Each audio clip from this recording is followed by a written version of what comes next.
Good evening, everyone. I hope you're well.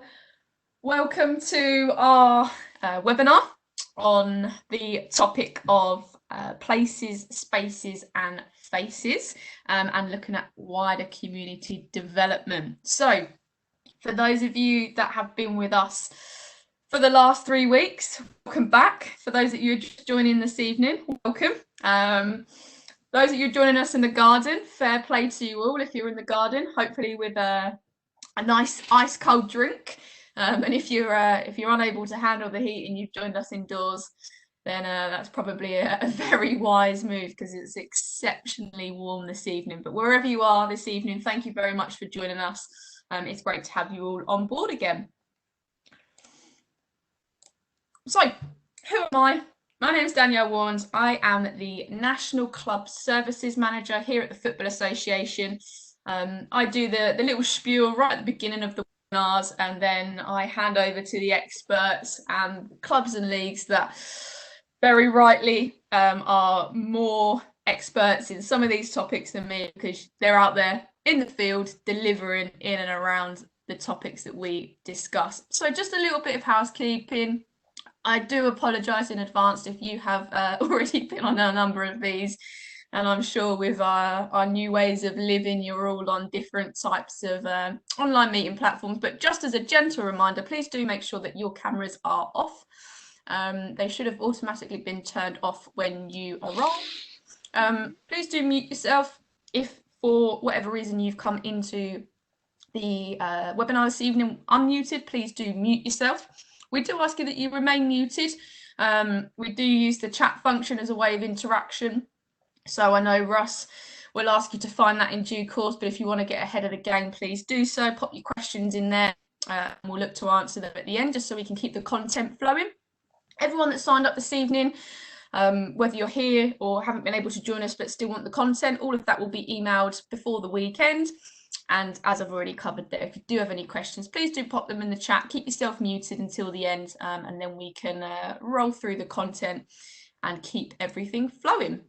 So as I've mentioned in passing, this isn't the first webinar we've been hosting. We have hosted a few, as you can see from the nice little honeycomb icon we've got there. So if for whatever reason you haven't been able to catch us on one of the webinars that's on your screen now, please don't hesitate to email clubsprogram@thefa.com and I'll be able to send you all the relevant recordings, slide deck and case studies that are related to each of those topics. And that applies as well if you haven't caught the first 3 series of community engagement. I can 100% send them across to you. That's no problem. As like I say, just email the email address on the left hand side. If you want to get ahead of the game and have a look at some of the case studies we've already got on the fa.com, the link is there on the bottom right for you. So, as I mentioned, this is webinar number 4. It is the final webinar of what has been a fantastic series led by Russ and some fantastic volunteers from league and club world, sharing their stories and experiences all around community engagements. The first part looked at that overall community engagement. What's the common unity you have? And making sure that whatever you're looking at and whatever you're working towards is always a two-way street. The second part looked at the power of your network. Who have you got internally that can help you, but more importantly, who else is around that may be able to bring different skill sets into your club, league or sporting organisation. Last week, we were joined by Pete from Sir Thomas Finney and Charlotte from the University of Portsmouth, looking at how football, and clubs and leagues in particular, can build and work relationships with educational partners. And then we had PC Dave. Oh, sorry, Russ, I forgot his last name, and I'm sure you'll jump in and add that for me. But he gave a great overview of institutions and how different institutions can work with football. And then today, we are looking at places, spaces, and faces, looking at the wider community and the development of the wider community as a whole. Now, I've mentioned Russ a few times. Hopefully you're all familiar with Russ if you've joined us. If not, Russ, I'm going to lead this in nicely to you to introduce yourself. Fancy forgetting the name of the police officer. PC Dave Harnett from Smethwick Harnett, Police. there we go. There you go. Evening all. As Danielle said, it is a hot one. So I do hope you have a beverage of choice. Feel free to share what you've got. If you've got the uh, the chat box, then by all means, it's okay to share what you've got. I've got a Pepsi Max. That's my choice tonight. It's just come from the fridge. Hopefully you enjoy that. So if you've been on in the previous three, you'll notice my Black Country tones. I'm Russ Smith. I've worked in community, whether it be for sport development, coaching, um, working in regeneration, a range of roles really. And often coaching and sport development comes hand in hand, really. So effectively, my work's predominantly been in the Black Country through football, whether it be an FA programme, Sport England, some of the work that I've done with clubs, teams. And at the moment, my full-time role's at university, the University of Wolverhampton. I also am a committee member of the Stourbridge District League. That's a league of 600 teams in the Black Country. And I also, when I do have time, I'm a parent of two who also play in that league too. So I've got my first coaching gig back on Friday night, hence why I asked the question, who's been back coaching? Because we have our first session back. I'm helping out the coach of my son's team. So welcome. Hopefully it's not too warm and we will be interactive. So if you do know where your chat function is, just make sure you find that now. I'll be posing you some questions as we go on, and as before, feel free to link in and we can make sure we get some interaction from you. We've got some guests tonight, so part of our series about places, spaces and faces, we'll look at where we play football. So Jack, for an example, will be going through a little bit of the Football Foundation's plans and how they have a tool that might help out with some of the work that we've been going through over the last 4 weeks. Michelle's going to be sharing a little bit about where they play football in Essex, so some non-traditional places. And Rayhan on the right, Rayhan's quite an interesting one. He worked for me about 10 years ago, but he continues with Restaurant League football. He works in Faith Centre. And football, for an example, in different populations looks a bit different to our traditional game and format. So how things can be adapted to make sure that we can have, as the FA strapline, for all, making sure that football can be offered for all those who are in your community. Next slide. So as per normal, I'll just give you a little recap of the underlying principles to these webinars, which is looking at community as what's called asset-based community development. And what that is really is looking at how it focuses on the community assets and strengths rather than looking at, individual problems and needs. It also looks at skills, passions, or those that's in and around you and can mobilise them.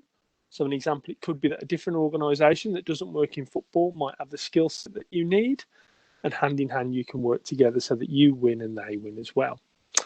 Also, it's community driven, so it's from the inside out. So rather than parachuting things in, it's about looking at where you are and making sure that that can come from the inside out. And it's relationship driven, looking at those networks that you work in and making sure it's long term, longitudinal to make a long lasting change and build a bit of a legacy of the work that you might have on your doorstep. Next slide. And the simple way to think of it is I've always kind of done on all the webinars is make it easy layman's for you.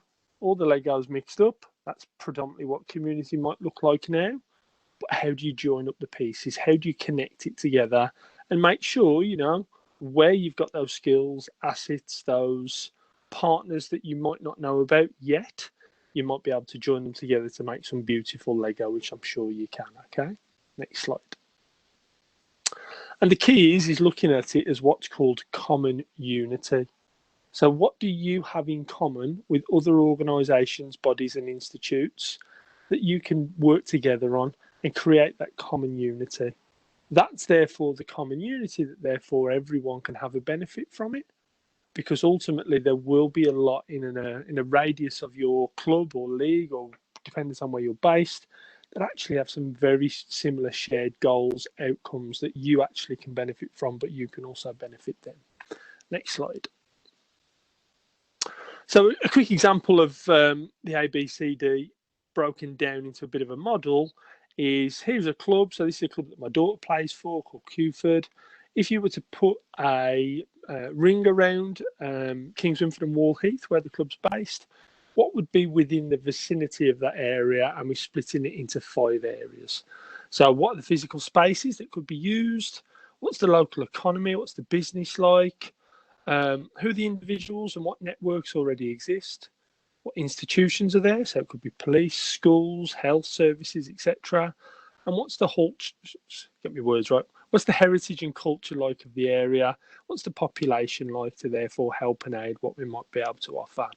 And this is based on a model from McKnight and Kretzmann in '93, which is asset-based community development for those who want to have some further reading, which I'm sure we can share with you. The key is it's a two-way street. Don't look at community development as what people can do for you. Think about what you can do for them and also they for you. So hand in hand, win-win, everybody gets something. And that's kind of been the underlying principle. So you need to find your chat box. Next slide. First of all, please admire the council-based football pitch image I have there for you. I'm sure you can spot the problem with that, as they wanted to plant some new trees, but kind of didn't see where the football pitch was. You'll need your chat box. And my question to start with you is, we're looking at the places. So the places really where your club or league play football. So in that chat box, you might say, well, we use a schools pitch. There's an example, all right? So I'm going to give you a minute and so. Where does your club or league utilise places to play football? Where are they? Just so I can get a flavour. Good stadium. Thank you, Michelle. You're hot off the press today, Michelle, aren't you? Yeah. Grass pitches, artificial. Club, private grounds. Yeah.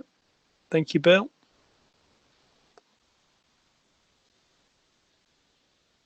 Some schools, 3G, private. Yeah, council pitches. Great. Okay. Right.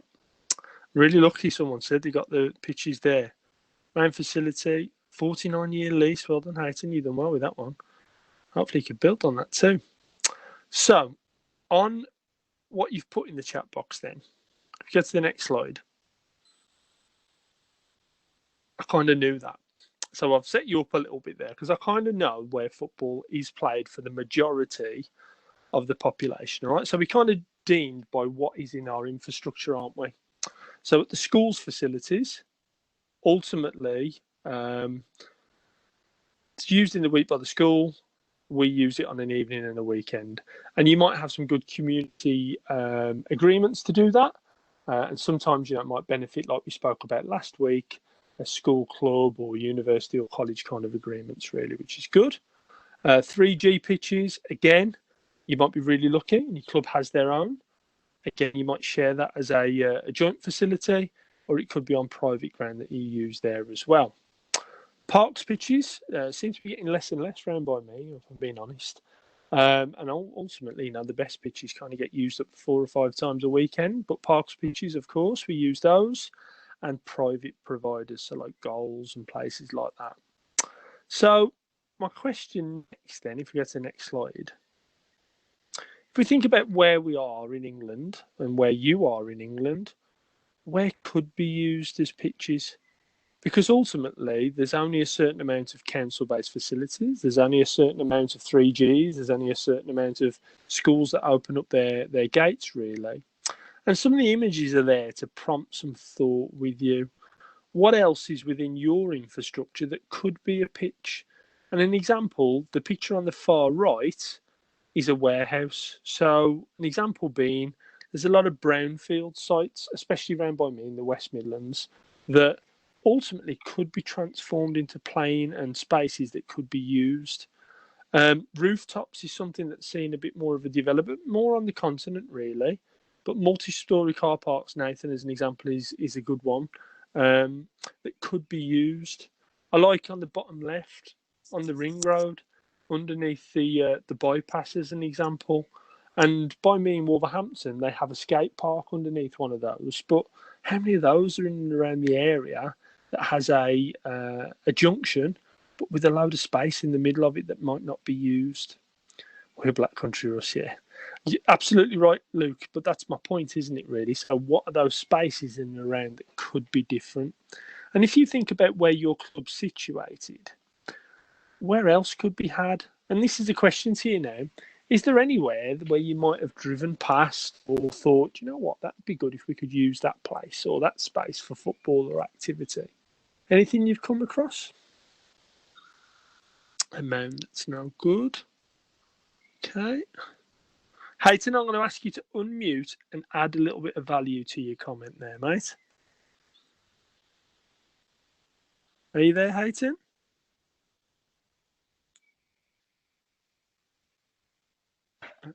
Can you hear me? I can hear. How are we? Not so bad, thank you. You? Yeah, I'm all good. Share with us a little bit of context about what you've shared there, about a mound that's no good for anyone. So I presume it's an offshoot of maybe a building site or something that's been left to kind of overgrow. History-wise, it's been used as a noise barrier between the leisure centre, the football, the rugby, and the housing estate. Yeah. So it's just basically a massive mound, and sometimes it's used for cycling, but Okay. other than that, it just, it's overgrown. It's left by the council, and if we were to have the funding for it to level it, because the expense is to level it, Yeah. we will use it as part of our maintenance program, because we've got our site, to be honest, we've been working hard on it since 2008 with 9 grass pitches, 2 artificial pitches, and this will help us, kind of support with the number of teams we have. We've got 54 at present.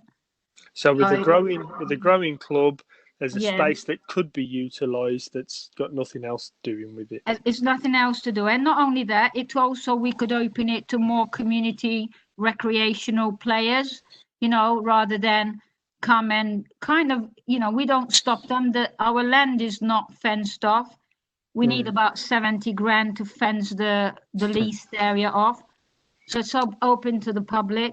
So if we help the community by building a community ground, yeah, we will maintain it, but it just stops them, ruining where we have to seed year in, year out.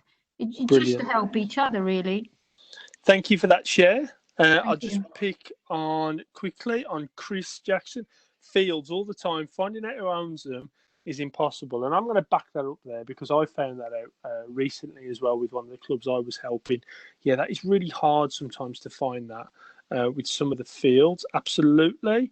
And someone else with about fields. Michelle about a slag heap. Yeah, so quarries and stuff like that. Churchland, that's an interesting one. Errol, tell me about the Churchland, mate.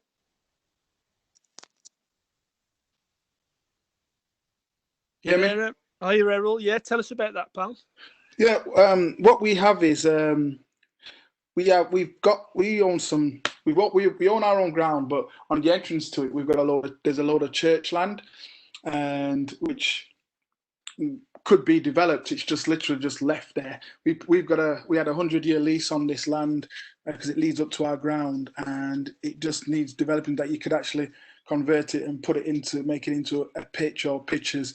There is obviously, some, because it's church land and it's on the green belt, we can't put houses on it, but we can actually build on it to make it facilities for outdoor activity or for sport as it is. That's what's agreed. So you can put a like a changing room on it as whatever else. But so that's ideal. But it's obviously, it needs leveling off. But it's the cost of doing it that's the biggest thing. So and sometimes you find, Errol, especially with faith-based centres or places of worship that own land, it's kind of finding out if there's covenants on it or finding out who actually is owning it or what can be done as well. And that's sometimes a minefield, isn't it? Yeah, it's like I said, we know. Like I said, when we've been there for a while now, but we know the church. We pay a peppercorn rent on this thing, but it's just obviously finding, and it's not so much building it; it's having the infrastructure around it to kind of. You need to get not plan permission, but you need to get plans drawn up. You need to get. So it's a whole. You know what I mean? To get. And our whole mirror. Well, don't worry. Yeah. I'm sure Jack will give you the phone number of the Pope later and sort it out, mate. I'm sure we can. I know Jack as well, because he helped That's us a good. couple of times with that. So yeah. Cool. Thank you, Errol, for that share. Okay, guys, lots of good stuff there. I've got some more stuff about warehouses being used. Absolutely. I've been to a really good project in Copenhagen called GAME. And if anyone has 5 minutes to Google that, GAME is about using brownfield sites or old disused factory units for multi-sport facilities. And it's something that's kind of on the grow, really, especially in Scandinavia. And, you know, if you think about the amount of times you might have driven past these sites, it could be, you know, disused factories or even retail outlets that aren't being used now. There is quite a lot of possibility there with the spaces in and around where you might be. All right. Thank you for your interactiveness there. Next slide, please. So my next question then will kind of prompt a bit more thought from you. All right. So we know kind of where you're playing, but I'm presuming most of your football set up for the affiliated formats of the game. So your mini soccer, 9v9s, 11v11s. And sometimes that doesn't really get more people playing. And if you think about for all as being the strapline from the FA, is your club for all? And a good example, I've used the images here to get you thinking and your thought-provoking is one of the biggest growing participation, especially for males, has been walking football. They also have something in the Midlands, I don't know if you have it in other parts of the country, called Man versus Fat, which is basically weight-related football. So you lose more weight, you start with extra goals. Little things like that. It's got more people playing, but more people who weren't playing affiliated football. An example in the middle, so you'll hear a little bit more soon from Rayhan about late night football. So an example, there's a large part of the community that actually works shifts, or could be restaurant workers, taxi drivers, etc., who really, for them, 6 till 10 p.m. doesn't work, or Saturday mornings, Sunday mornings isn't kind of key there. So how could that be something that might align into what your future of football might look like and by who? A couple of you mentioned futsal. As a league, for an example, we started a futsal league last year for the Stairbridge League. And, you know, we had 60 teams enter, and those were predominant youth teams. But all we did was did a partnership with the college. So we were able to get a double sports hall for a year-long rental period, but make sure that we aligned it in as some of the principles of last week with students to help us to run it. But a massive growth in futsal. Playground schools is a good example, which I've put down there. So schools football. How many kids play football at school compared with those who might then cross over into a club? I'm not quite sure on the statistics there, but I'm pretty sure that it's a lot lower. So how is that linked to, and what development could happen there? Because a good baseline of football in schools can actually then grow those who might join your clubs. Faith-based centres, that's a picture there, and I think that's from Tiverdale, which is by me, and it's basically using the grounds in and around faith-based centres where football activity might happen, and it might be more culturally specific, so it may be females only, but it may be certain age groups, but ultimately the transfer across of communities that might not already be in your club might mean that your club might need to go and work elsewhere just for some outreach work, really, and look at how you could develop some of the football services, teams, activities, clubs in their facilities too. On the right-hand side, the final picture is kind of there to prompt you about those communal spaces, really. And something I mentioned last week, that family football, because you can just go to the park and have a kick around, but are there like communal spaces in and around your club settings or on your clubs where dad, mum, nan, granddad, grandkids, whoever can just have a kick about? There probably is, but is that something that you might need to think about in terms of, you know, offering football for new people or new ways? And a really nice and interesting way to think about this is, if I'm in a club setting and I've got 2 kids, but my kids need to train at a different time, that means I might need to be there for 3 hours.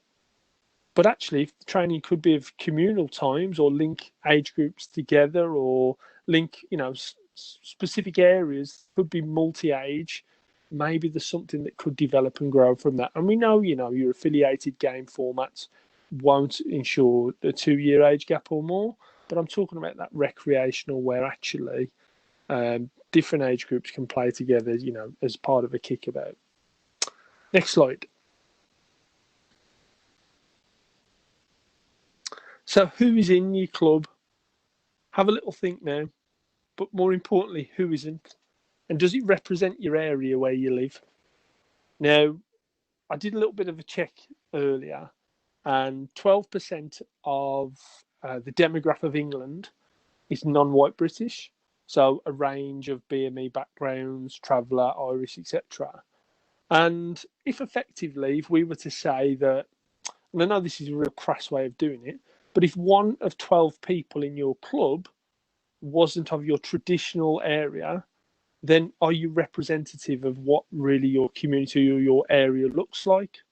And that'll look different to where you are. So an example, if you're quite a rural club, your geographics and your demographic population will look very different to an urban area. So it's about, who's not there, and is it something that kind of stands out really, because there are lots of appetite for football, and the images are there just to prompt a little bit. And the top image is from a club in Rugeley, which is in Staffordshire. So Rugeley is kind of semi-rural, and mums bringing kids to football, but actually they just started provision for mums whilst the kids played football, and that then grew and grew, so it became a team. On the right-hand side, more of the walking football or veterans type activities, which was probably more a health-related outcome to get more over 45s playing. On the left-hand side, girl-specific or faith group-based, which kind of grows that flexible football format rather than affiliating and playing every Sunday with fixtures as an example. So how could that be flexible, and how can it link to times or periods that can align in football? And one of the things I mentioned as well, the bottom right, is about family related stuff. So multi-age group where actually everyone can come and have a kickabout really. And I think it's kind of a key one just to have that thought of what does your club look like and how are you representative? Because there are a lot of people that do want to play, but maybe there's barriers there. Barriers that could be the time of day it happens, the place it happens, or even, there's other factors that might prevent football playing. And, we're not just talking about the stuff that's counted and on a scoreboard here or affiliated. We might be talking about recreational opportunities to grow the game. And as the FA statement there, for all, how does that look for you? All right. Next slide. The formats that you use is key, really. And, I've been quite reflective on the period that we're in now. And I see so many teenagers just playing keep you up games, heads and volleys, hit the wall, wally, various stuff, just in and around the spaces, because there's nothing else to do at the minute for them. But does your club have kind of those recreational areas as well that actually could be that stepping stone into playing? Because we all know that the big drop-off age group, 14 plus, but actually football could still be different to still engage them. They don't just have to play 11 aside, as and when the preferred formats of the FA rules. So what recreational options are there? Futsal's a key one. We all know it's dead hard to get indoor facilities. But are there playgrounds? Are there school facilities? Are there rooftops, car parks, for an example, that might be accessible and close to you within your geographic footprint? I came across a project last year. It wasn't football, it was cricket.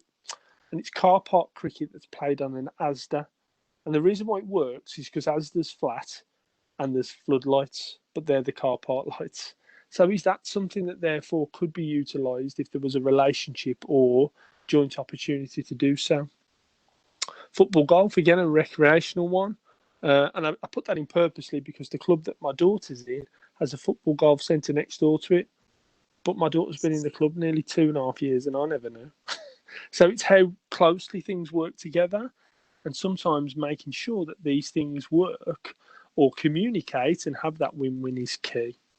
And lastly, the late night stuff. There's lots of little tripwires with the late night stuff for about, you might have to turn lights off at 10 o'clock with a community agreement. But sometimes, there are spaces that can be used because we're a 24/7 society, really, in some areas and some sectors. So, how some of your community members might be looking to play football in the non traditional times is a key one. I'm just going to have a quick look at the chat box because we've had a few bits coming in there. Great wheelchair football, yeah. Disability, I agree.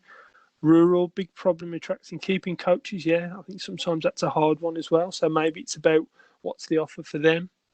Michelle with the urban area, yeah, recreational, on hold obviously for COVID at the moment. I understand that.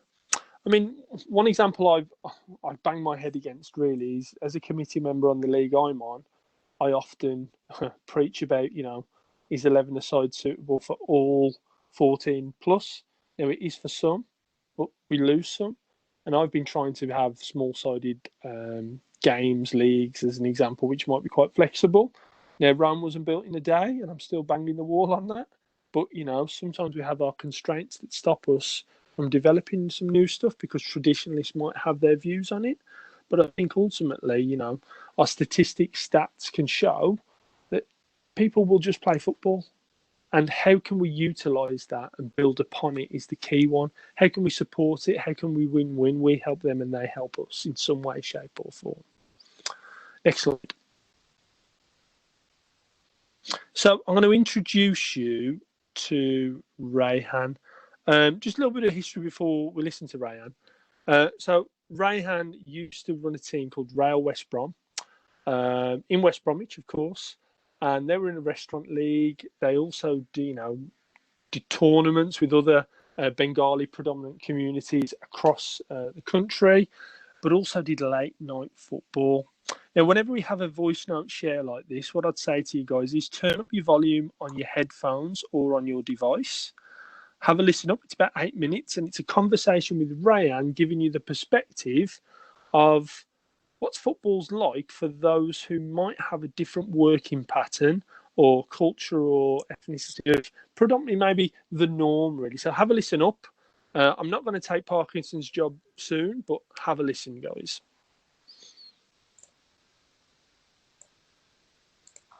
Hiya, I'm here with my friend. Just introduce, what's your name? My name's Rayhan Mia.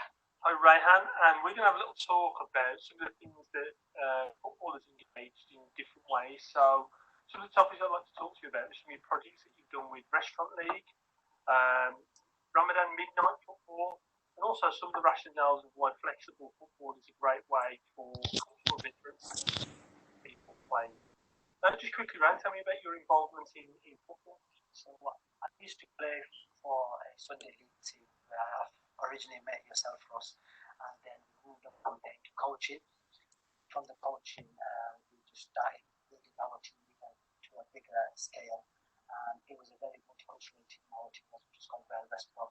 We ran the team for about 12 to 13 years. We still participate in local tournaments now and football tournaments.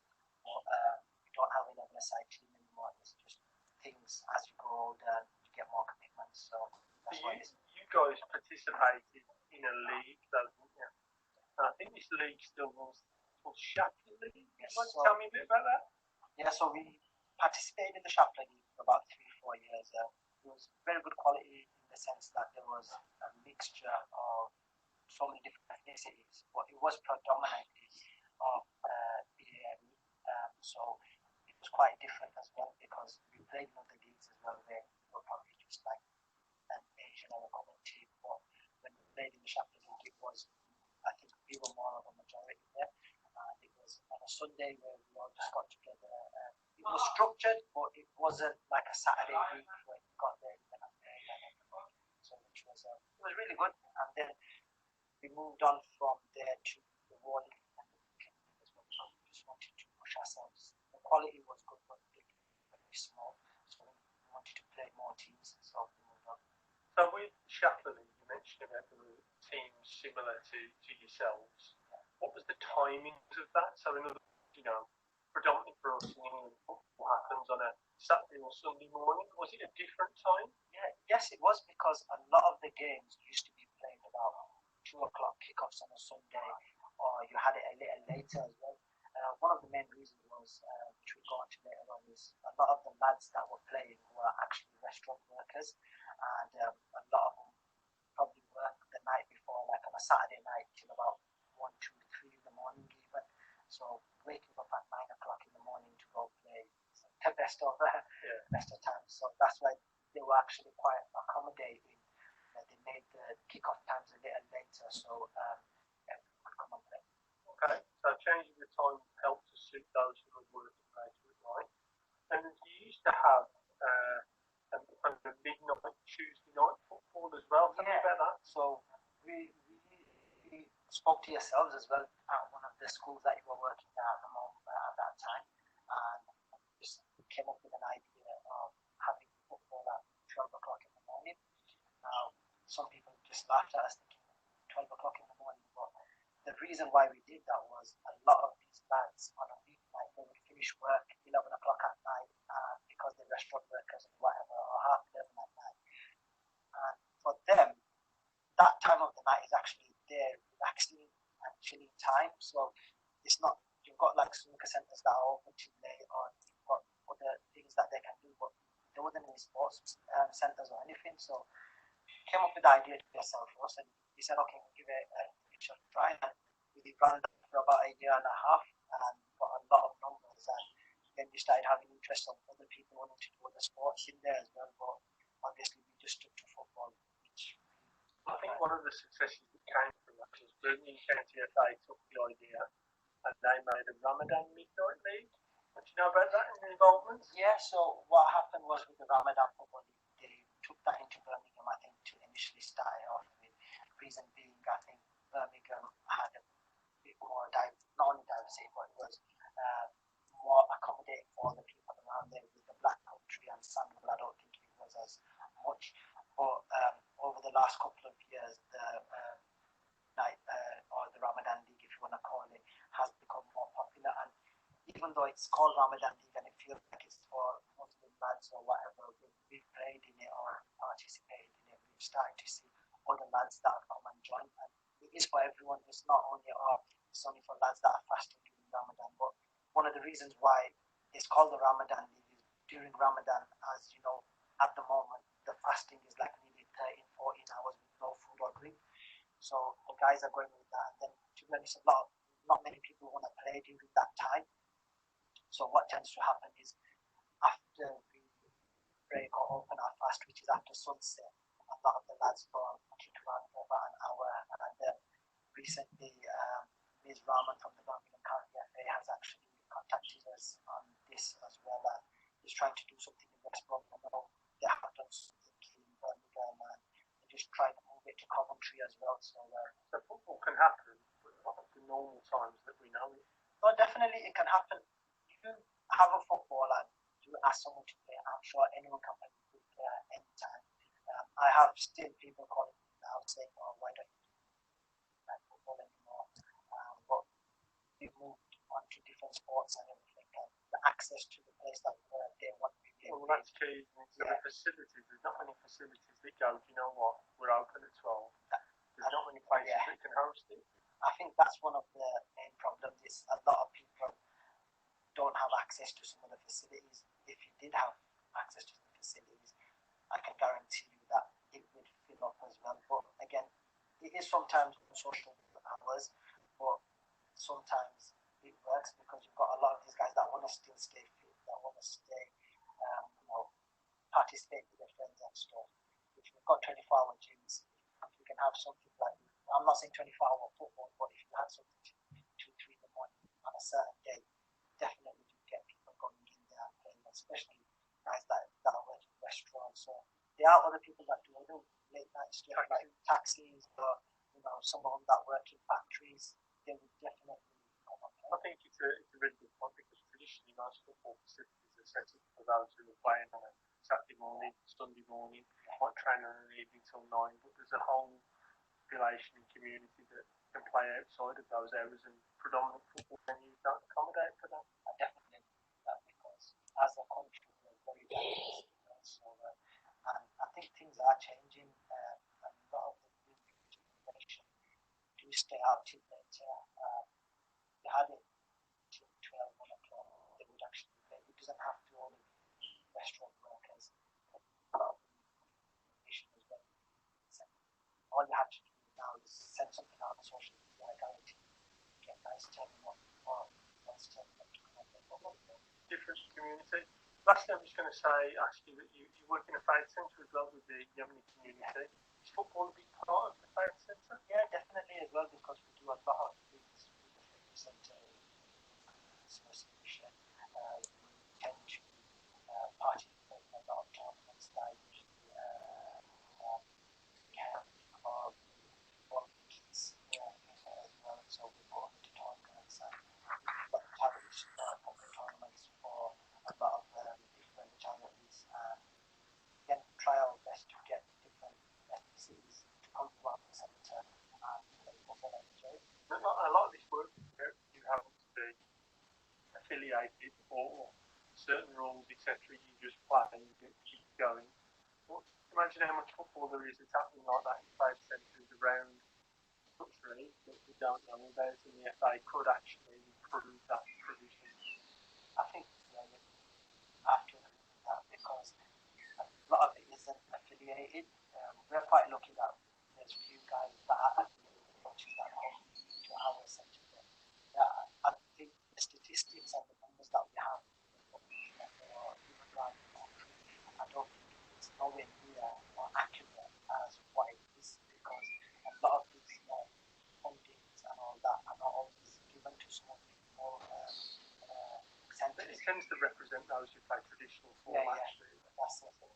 But yeah, I think if they want to do all these camps in the faith centres, and see there is a lot of participation on these centres. Ryan, again, thank you for your time. Thank you for being a great advocate for football. Speak soon. Thank you. Okay, guys. Oh, you don't hear me again, do you, folks? So the key really that Rayan's messaging there is there's a lot of people that play football. Guys, just a reminder to mute your mics if so. We're not too fussy what you're having for your tea, but feel free to share a picture if you need to as well.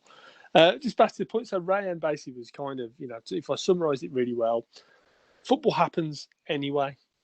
However, the constraints sometimes that we have from our governing bodies means it's not recognised. I think someone put that in the chat as well. So, for an example, I could go down the park and there's 20 kids playing football. No one needed to affiliate. No one needed a ref. It just happened.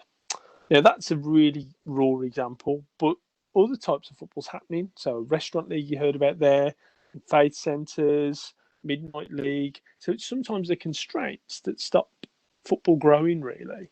And it's maybe thinking about that in terms of if you are going to look at developing or growing some of the provisions or some of the people that may come to your club. That voice file will be shared, so it might have a clearer quality for those who might just missed a few words here or there. And that will kind of come in as part of Danielle's share after, all right? So thank you for listening to Rayhan there. Let's go to our next slide, and I think we're welcoming Michelle from the Essex Senior League. Are you there? Good evening. How are we? Yeah, hot, sticky. Well, there you go. I'm on my second drink now, second Pepsi Max. So I'm going to hand over to you to tell us a little bit about the different places that football might happen. Okay, I'll start by introducing Essex Senior League. We're a Step 5 league in the National League system, so we're under lots of FA constraints and rules and regulations, like many of the leagues. But what we decided 3 years ago is we needed to raise the profile of the league to attract sponsors and spectators, players, partners, because in our area it's a high density of high level football.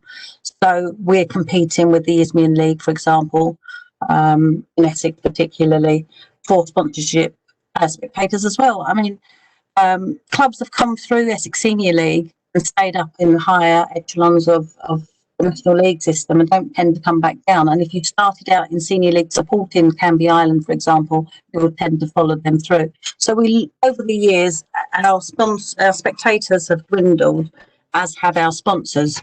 So we decided to be a bit creative, and what we said was we were going to think outside of the box and adopt non-traditional football actions. So we weren't going to actually look within the football world for sponsorship and spectators. We were going to go to shopping centres where there's a higher traffic footfall. I think we were told on a Saturday morning, Westfield had something like 30,000 people go through where we were actually pitched. So we went to the Westfield Shopping Centre in East London, at Stratford, and we devised a questionnaire, if you like, to ask these individuals what they were interested in football, whether it was a player, referee, coaching, sponsorship, physio, all that sort of thing, to try and get more people into our league. We found that there was a lot of interest, and there were a lot of people from the Essex region going to East London, to the Stratford Centre.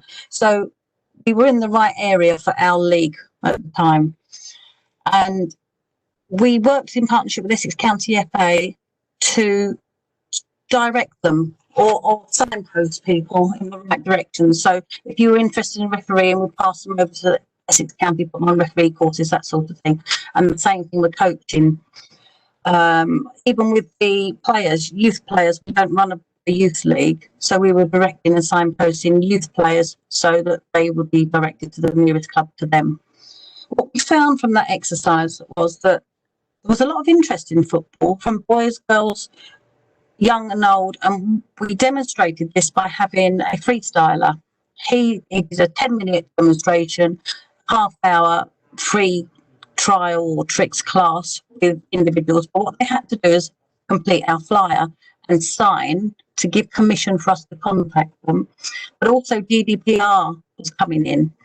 So we made sure that they had to give us all their contact details and sign a waiver and give permission for us to contact them at a later date so that we could make that connection with them and get the data, which we're still using now. And I believe the county we're still using recently as well.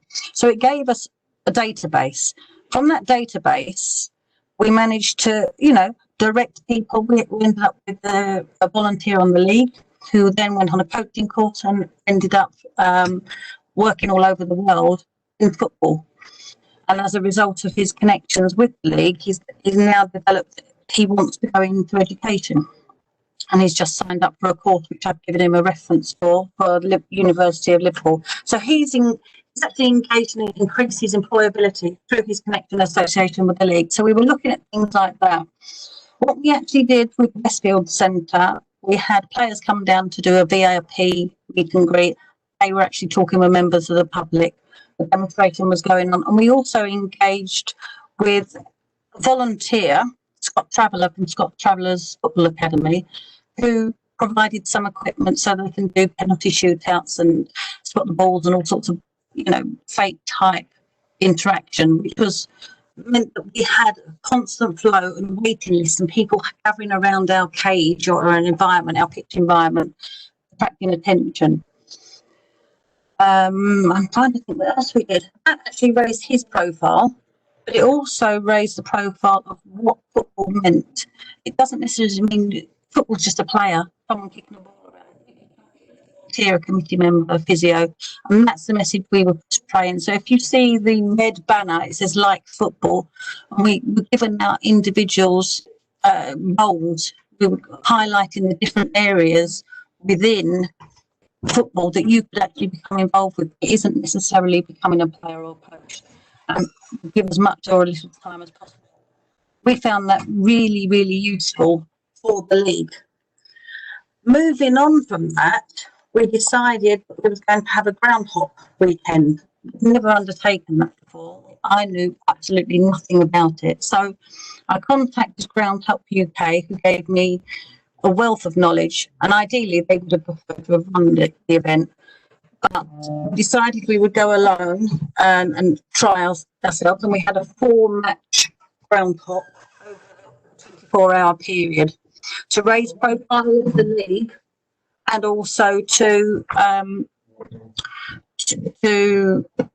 attract spectators, to be different. We had some people fly in from Edinburgh to come to our ground hop because Essex Senior League had never done a ground hop before. And so what we were aiming to do was increase the gate, increase the footfall, take-ins for the clubs, but we asked them to be different. We didn't want to have burgers and chips and hot dogs at every event. And one of the clubs did this really, really well in undertaking a Caribbean barbecue and Caribbean music, and gave it a festival party atmosphere, which went down really well. And that was the last game of the weekend. It sort of left everybody on a high, because most of the people that attended that groundhop had never been in that environment before. And you'll see from the slides some of the pictures from that event with freestyler Colin there, the football academy blow up ball thing that we had, and some of the food that was prepared by family and friends. So they were just utilising what they had and making money for their own clubs. The attendances rose. We were very I think the average attendance was 75 per game, which is extremely unusual for our games. Most of our clubs are lucky to have between 30 and 50 attend their games. There's one or two exceed that, but the majority of them are lucky to have sort of 30 to 50, and this was 2 years ago. So the attendance increased, but on average of 75 per game, which increased their revenue no end. This sounds like I should be going to Stratford more to shop rather than the Westfield by me, because they don't have any football by me. I think using these different ways to attract new members and people is something that's key, isn't it? Because, you know, in the previous webinars, I've put a lot about if we always just do football, we always just get football. And that widening of who we are coming across is a great example of how you've took your football to the community to grow interest, members, opportunities. And I think it's something that really could be showcased. So thank you for that share, Michelle. Great stuff there. I really do fancy some Caribbean barbecue now. That's the only downside. But there you go. Thank you for that. And last but not least, to kind of bring this stuff to kind of light a little bit more, he's our icing on the cake is Jack. Because all the stuff we're talking about here, really, we can put into action with some of the plans that the Football Foundation have, and they're developing, nearly in readiness, a bit of a toolkit to embrace some of the things we've been speaking about to put into action. Jack, you there? I am, Russ. Can you hear me? I can hear you. Do you fancy some Caribbean barbecue? Fantastic. I've just written down I should be going to Stratford a little bit more as well. A little bit too far south from Leeds, but yeah, that sounded fantastic. No problems. It's all yours then, my man. Over to you. Brilliant. Thank you. And yeah, good evening, everybody. So as Russ has mentioned, my name's Jack Matthews, and I work for the Football Foundation as one of our programme investment managers. And following a couple of conversations that I've had with Russ and Danielle over the last week, I've kindly been given the opportunity to join and just share a little bit of context with you this evening. So I think the key point to make from the start, I'm not going to come on here and share any sort of different messaging. If anything, I'm hopefully going to reinforce a lot of what's been spoken about, both throughout this evening's webinar, but also the series in general, when we talk about community engagement and the benefits of adopting such an approach. And hopefully just put a bit of context to that of how it comes together from a facilities perspective, from the Football Foundation's point of view. So I think community engagement is something that we and our funding partners really fully believe in, I guess, as an approach that can support the growth and the development of the game, a lot of what's been spoken about already this evening. And I think for those of you very quickly that don't know or haven't had any dealings with the foundation in the past, we are essentially the Premier League, the FA and government via Sport England's Football Foundation. So we are the charity that through grant aid helps communities to improve local football facilities. And as a charity, we've been in existence since the year 2000, so celebrating our 20th anniversary this year, and in that time invested in more than 16,000 grassroots projects across England. I'm not going to come on here and make that sound all absolutely rosy and it's job done. I've seen a few of the messages that are firing around in the chat function around people's people's challenges and frustrations when it comes to football facilities, and we are absolutely accepting that there is a heck of a lot more work that still needs to be done, but hopefully I can set a little bit of context today around how some of that can be moved forward. So I think, as the statement says on screen, we invest in local facilities to help to transform lives and strengthen communities. So it's not a case of investing for investing's sake. We invest with the tact and the know-how of working in partnership with the respective applicant. That given facility is going to make a real difference in the community. And we work alongside applicants to ensure that investment that we put into facilities will support in delivering some of the key outcomes that we want to see. And again, I'll come on to mention those shortly. The scale of that investment over the years, and as I said, just to give a little bit more context, and still remains the same today.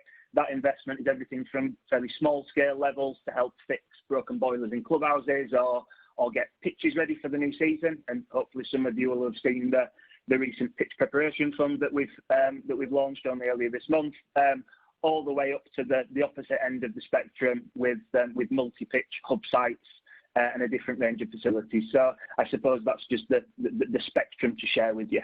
Can you jump on first, please, Daniel? Thank you. So when it comes to those large-scale capital investments, we target where that investment is most needed via local football facility plans. So this is a process that's been led by the FA, supported by the County FA network, started back in 2018, and we are nearing completion now, where every local authority area in the country will have a completed local football facility plan. I think that's roughly 325, I think it is, up and down the country. And those plans focus on 4 different facility types, which are listed out there on screen. And again, we'll hopefully ring true with some of the images that Russ showed earlier on screen around where people play the football at the moment. And through investing in these facility types, the aim is to be able to service different formats of the game and demographics. So that's both the traditional affiliated game, but also looking to ensure we can cater for the more recreational and informal markets and everything in between. So that's essentially, again, echoing some of what's been spoken about earlier. I think I suppose the key point when we talk about the actual audience that we want to reach through some of this investment, it's about trying to service both the existing audience that are playing the game already, but again, linking back to previous examples, looking at new and innovative ways to get people either back playing the game again or engaged and participating for the first time. I think the example and the voice note that was shared previously made reference to being connected to the Yemeni Faith Centre within the West Country area. So again, just to give a bit of context around the local football facility plan for that given area, that is a project that's been identified throughout the small-sided facilities aspect, and again has been identified as a way of trying to create a facility type and an offer to suit that particular audience. So as I say, just trying to bring all this together a little bit to echo some of the earlier messages. And I think to support with this and to re-emphasise what I said at the start, we really want to ensure that community engagement is something that is ultimately fully embedded within our application processes. So if you can just jump onto the last slide, Danielle, I'll just set a little bit of context. So this is something that we fully believe in as being an absolute tool, if you like, to really start to encourage that outside of the box thinking, encouraging people to think broader and wider around how they do start to engage with the community, but acknowledging again and holding our hands up that this is something that's new for us. It's a tactic that we haven't traditionally sort of embraced and embedded within the processes, but something that we're really encouraging our networks to think about. As we've seen examples across sort of the sports sector where this has worked really well. So as Russ mentioned at the start, we've been working on a tool to support this. So we've developed what we're calling the Community Engagement Toolkit. And this was shared with me only earlier today. I've just noticed that the man in the grey top doesn't appear to look like he's got any shorts on. So we've got a little. Luckily, that's not been shared further and wider at the moment. We've got a little bit of work to do with our designers to tidy that up. But this toolkit is something that we're testing at the moment with a select number of projects prior to the wider rollout and availability of that document. the application guidance that we share with applicants makes it very clear that community engagement is the first step on the journey, and a really important part of potential applicants that will come forward for future Football Foundation investment. But I think that the premise and a lot of the messaging that we're trying to give is absolutely still rings true with operators of existing facilities or simply providers of activities, whether that be clubs or community groups that want to diversify their offer or try to engage with a particular group of people. And I think just some of the key points that are listed out there on screen to mention. I think, again, as Russ has mentioned within previous webinars, linking back to the asset-based community development concept, I think what we're trying to set out within the toolkit isn't rocket science. We're trying to emphasise that it's down to making connections and having conversations with individuals within the community and engaging with those that can effectively engage with them. And I think it's about, as we say on screen there, it's about developing projects with the community, so not making assumptions or having preconceived ideas about what people may want as their football fix, if you like. And going back to, again, previous comments, that two-way process of how can we find mutual benefits, if you like, of working cross sectors. So again, it's thinking broadly and diversely when identifying partners that could be engaged with on a local level, and then looking at those organisations that really make a difference to people's lives and encourage them to find that common ground. And again, just to share some of the examples from the first webinar where the Solihull Moors case study was shared and their relationship that they've managed to develop with the likes of the NHS and the local food bank.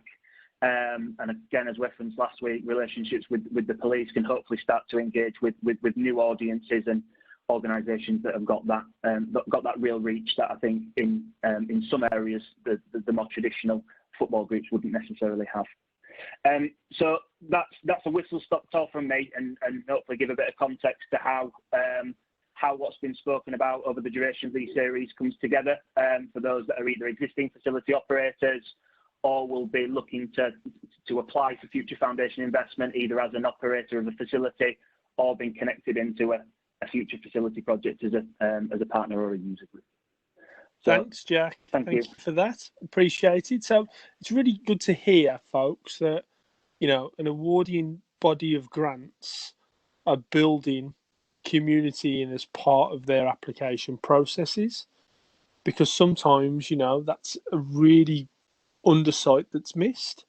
So the football sometimes win, but actually there's other areas that could have won. And the bit I've put on this slide is some of the partners here that can really help you develop with your population, and some of the areas where you might not have insight, but they do. So if you look on the left-hand side of the screen, Sport England funded or kind of overarching bodies for insight on working with different community groups is Sporting Equals. They have quite a good website, really, of some of best practice through sport, of aligning in different communities that you might not have engaged with before traditionally. Underneath that, working in areas of deprivation with young people. Street Games also kind of take the sector lead on that as well. So, it's looking at those areas that might be linked to crime, so you can use it as crime prevention, health inequalities, but predominantly that under 25s group. At the bottom, I've mentioned it many weeks, is Active Partnerships. They will have a whole insight team, and I'm telling you now, they should be able to tell you how many people, what age, what demographic, how much they earn and whatever within a population sector that you might be based in. You really utilise their services because they're there for you. And football really doesn't utilise active partnerships really well. We tend to go to our county FA, and that's fine. But the active partnerships will have lots of insight and demographic that you can use to help you make informed decisions.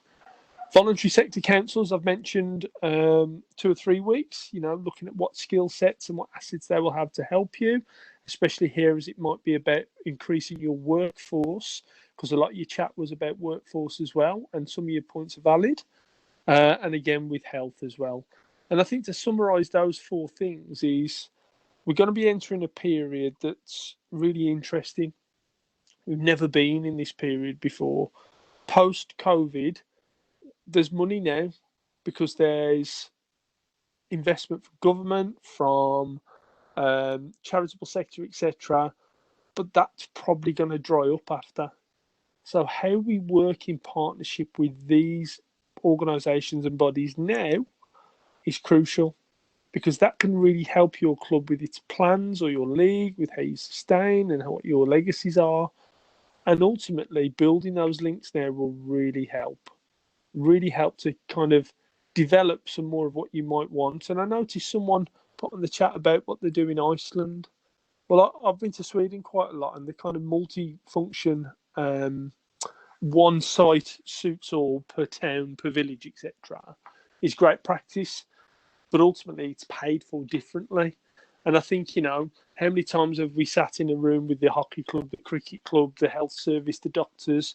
It's really rare that we get together and try and solve the same problem, isn't it? We tend to be competing all for the same people, for the same thing. So that working together here will really help us develop in the future. Next slide. And I've put together some links for you, which will again be shareable from Danielle, to help you out with a couple of bits that we spoke about tonight.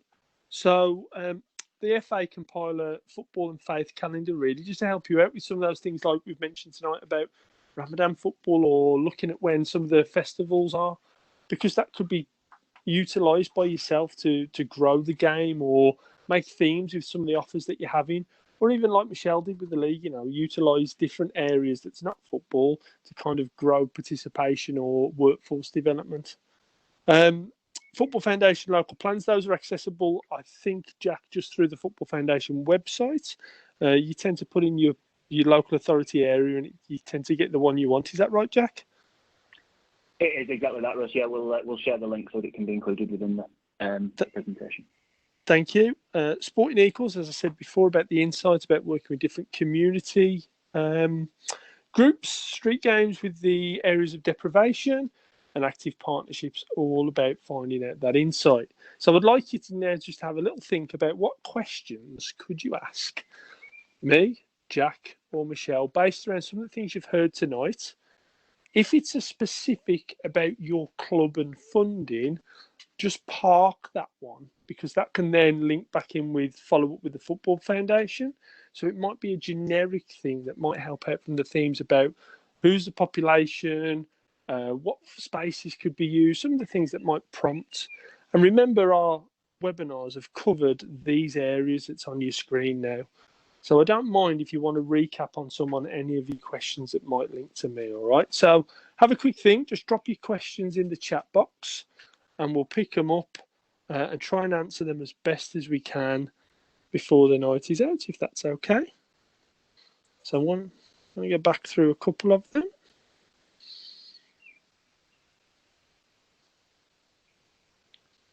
Jack, I'm going to ask you a question, if you don't mind. Of course. Quick question. So, how easy is it to get the partners round the table? So, you know how we said about multifaceted facilities? So, for an example, do you work with the other sports as well? Because some of the clubs or some of the leagues might have those shared facilities, such as hockey or with rugby, etc. Is that something that happens?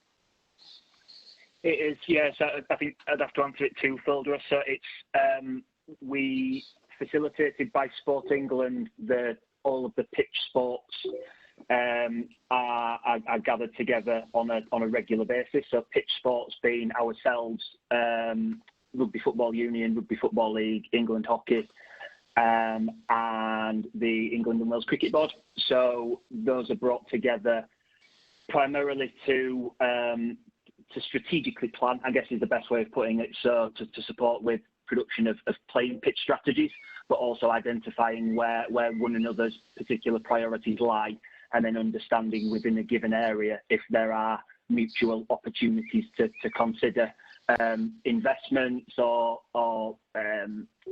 utilisation of one another's facilities, I suppose. So I think that's probably on a more strategic planning level. I think when it gets down to particular investment in said sites, then again, it would all come down to the given project's aspirations, if you like. But there is that network on on a local level, whereby we do have regular dialogue as governing bodies. So yes, on both fronts, I suppose. I think one of the things I've seen for that through rugby in the area I live, there's been maybe 5 new 3G pitches for rugby, but they're also multi-purpose for football as well. So goals come on, etc. Where maybe that was kind of a strategic plan from the RFU investments to have that multiple usage as well. So thank you for that, Jack. Right, let's have a look. Questions. Okay, so I'm just going to answer the questions coming from Jeremy and Ruth Reynolds. So, our guest opinions: where do we think football at our levels as we emerge from the pandemic? Will it be a harder sell with the community, or the potential more mutual opportunities? Okay, so good question.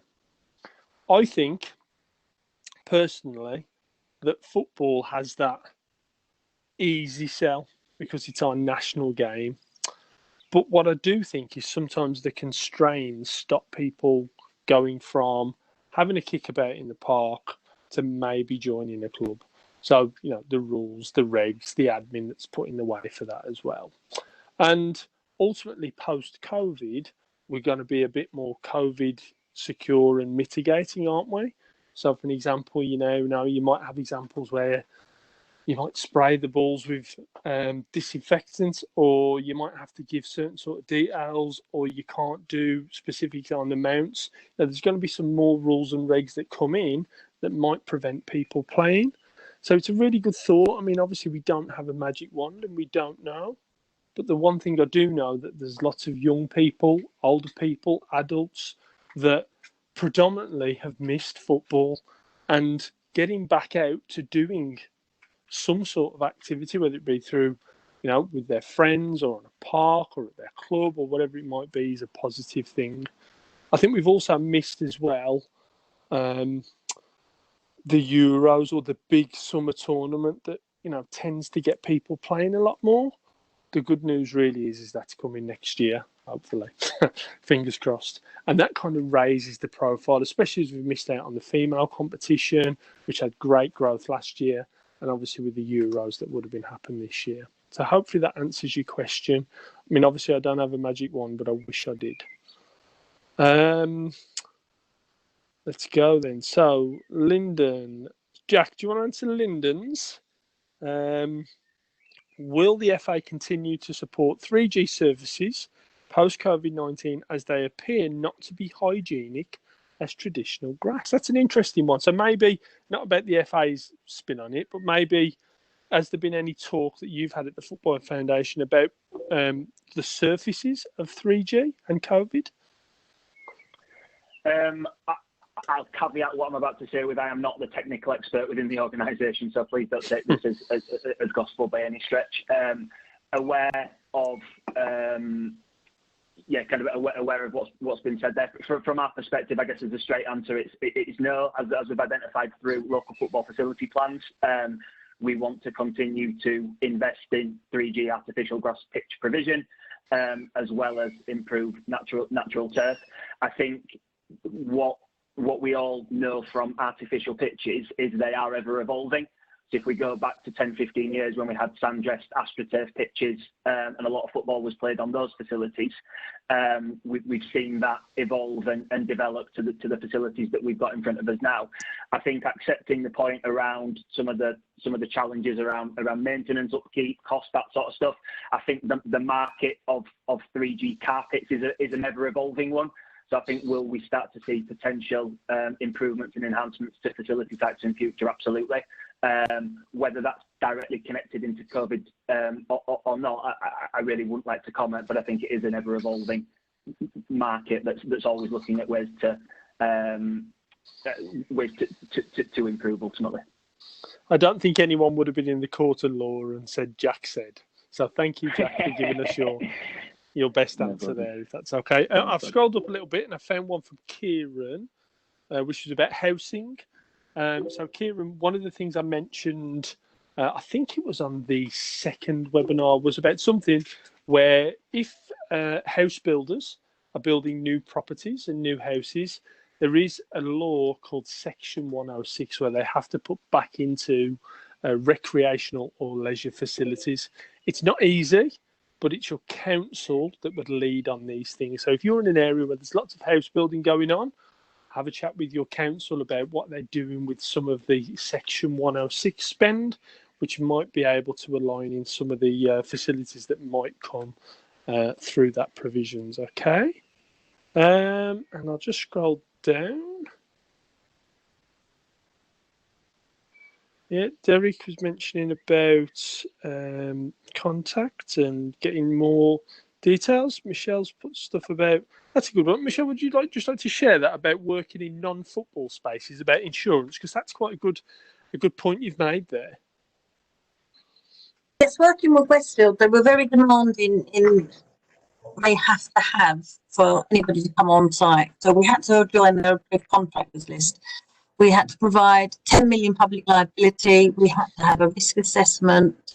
We had to provide sizes of tables, advertising material. I mean, it is quite concise. They are very, multi-billion organisation. They are very, very concise and aware of their legal obligations, in which case they make us do the same. And that took us 6 months. It wasn't an easy job to complete. But once you're on there for the period of your insurance, and then you have to keep submitting updated insurances. And regularly when they do what we do is a cycle of community events. I'm pretty sure a lot of larger shopping centres do the same. So last year we didn't do it because they were going on science and arts. The year before, sports in the community.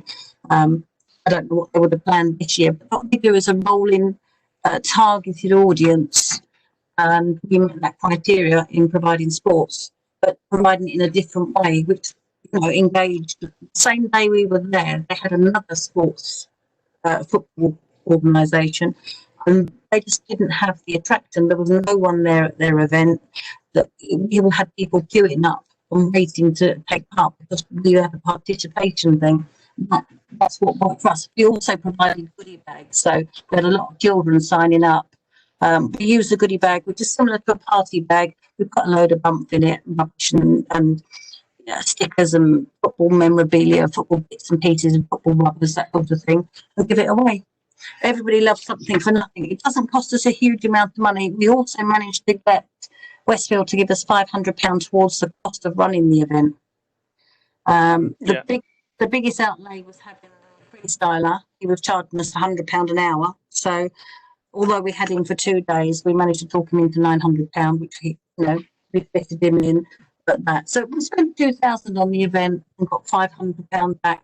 But the data was much more valuable to us because we want people in the system. We want people coming back into football and enjoying football. I came back to where I live in Harlow, and a few months later, somebody came up to me and said, "You were at Westfield, weren't you? We had a really good day." Now, it was just a free event. We were exhausted. We spent 28 hours at Westfield that weekend, but it was rewarding because we wanted to have a good day. We had a lot of volunteers. We had players come down wearing their kit and everything. It just gave a really good atmosphere and feel. And that's what we wanted to leave, a positive view of Essex Senior League. That's much more important to us than sponsorship. Funding we can be creative with. But getting that positive message out so that they come to Essex Senior League and enjoy our clubs, that's where we feel that we need to bring people back into the game locally. So what you're sharing really is it was short-term pain, but long-term gain. And something that we spoke about a couple of weeks ago was about the skills and networks that might be better than volunteers or people that might know about the risk assessments or people that might have that underwriting skills with insurance that actually are in your community where your clubs and leagues are based. But are they involved? Can they help you and take away some of that compliance work that makes it really hard for you? And we all know that compliance kills it sometimes, doesn't it? We want to do lots of more things, but the red tape or the forms to fill in or speak to one person, they don't speak to the other people. It's really frustrating at times. But using that network, finding out who, what, where, why, can really benefit and make that win-win.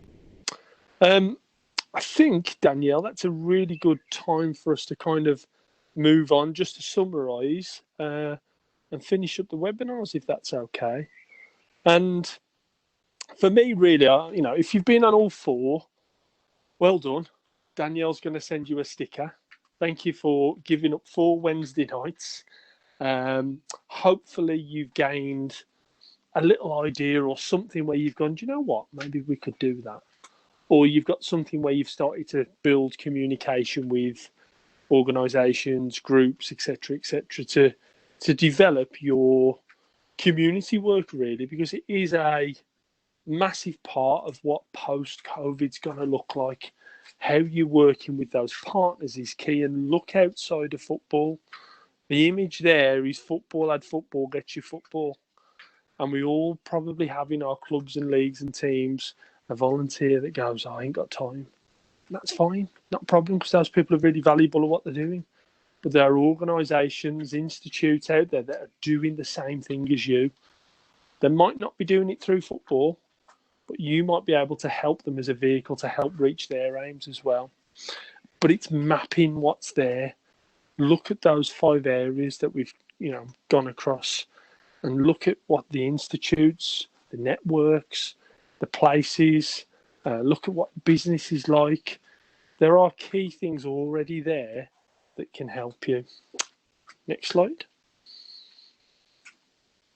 And we've had some questions, and I really thank you for having me. And you know what? If I've not done any more than you kind of like the Black Country accent a bit more, I'm happy with that. But if not, thank you very much. Danielle will share my details if you do want to ask some more questions and follow up from the conversations we've had over the 4 weeks. Danielle, back to you. Brilliant. Thanks, Ross. Thanks, Michelle. Thanks, Jack. Again, another exceptionally insightful webinar. I always take at least 2 or 3 things away from me, so I'm always learning as well. And Rush, you're spot on there. If football does football, we are only going to get football. But I think the most important thing is that these things do take time. I think we've heard it from all of our guests over the past 4 weeks. I know Charlotte from the Portsmouth Uni was talking about 10, 15 years to get where they've got to in terms of community engagement. Michelle today spoke even around a small project, but an element taking up to 6 months just to get the right things in place. That these things do take time. But I think what's been apparent in these last 3 months is that football does and can connect with its community. So it's working off the back of that.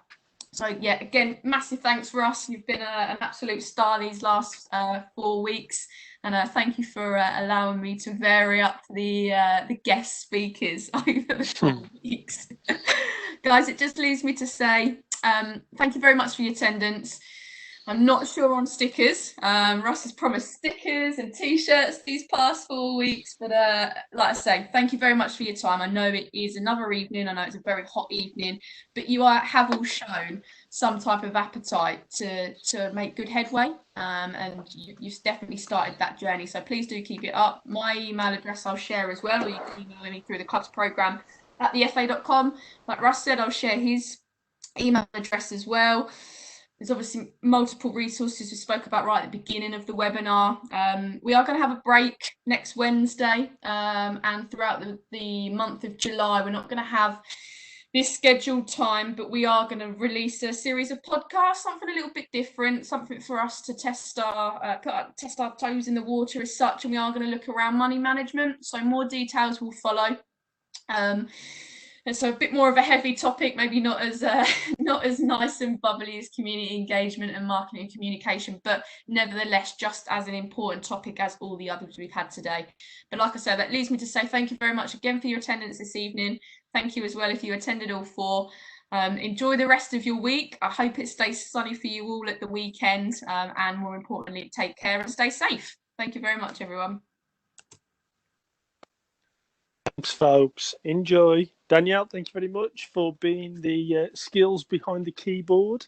And Michelle and Jack, thank you also for your time. Thanks, Ross.